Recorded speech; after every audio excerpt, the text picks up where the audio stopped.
আসসালামু আলাইকুম। আজ 25শে মার্চ, কালো রাত। তো আজকের বিষয়ে বলার আগে কিছু কথা না বললেই নয় মনে হয়।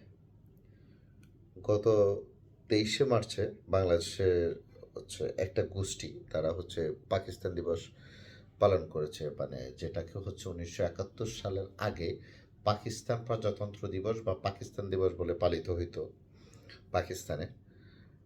1971 সালের 23শে মার্চ 1971 সালের 23শে মার্চ বঙ্গবন্ধু শেখ মুজিবুর রহমান এটাকে প্রতিরোধ দিবস হিসেবে ওই যে প্রস্তাব এবং ঘোষণা করেন।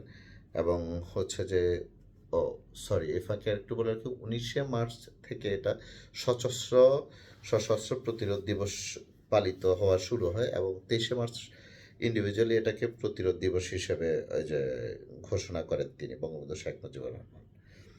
তো আমার কাছে সবচেয়ে অবাক লাগে, 1971 সালে আমরা পাকিস্তানকে পরাজিত করে একটা স্বাধীন ভূমি পাইছি। সেই স্বাধীন ভূমিতে প্রতিরোধ দিবস পালন না করে পাকিস্তানের রেখে যাওয়া সেই কুলাঙ্গারদের বংশধরেরা, তারা এটাকে এখনো পাকিস্তান দিবস হিসেবে পালন করছে।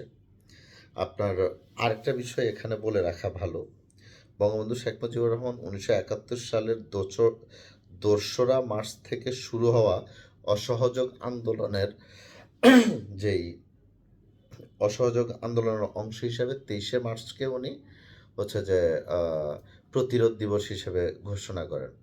আর বাংলাদেশে মানে বসবাস করা কুলাঙ্গাররা এটাকে কিনা পাকিস্তান দিবস হিসেবে পালন করে। আরে ভাই, তোর মাথায় এইটুকু গিলো নাই? ধর তুই পাকিস্তানে বসে যখন মানে পাকিস্তান একটা রাষ্ট্র ছিল, পাকিস্তান বসে ইন্ডিয়াকে যখন ইন্ডিয়ানরা অবিভক্ত ইন্ডিয়ার কথা বলছে, অবিভক্ত ইন্ডিয়াকে কি এই যে যখন ব্রিটিশদের হাত থেকে যে রক্ষা করা হয়েছে, ওইটাকে কি পাকিস্তান পালন করে কখনো? তাহলে তুই শুয়ারের বাচ্চার মাথার মধ্যে এই গেলুটা নাই কেন? তুই কেন এখনো বাংলাদেশে বসে পাকিস্তান দিবস পালন করছিস? তোর তো বাংলাদেশে ভাই বসবাস করার সেই রাইটই থাকার কথা না। মানে যাক, মানে খুব বাজেভাবে কিছু বলতে চাচ্ছি না, শুধু এটাই বলবো, আল্লাহ তোদেরকে হেদায়েত দিক, না হয় ধ্বংস করে দিক।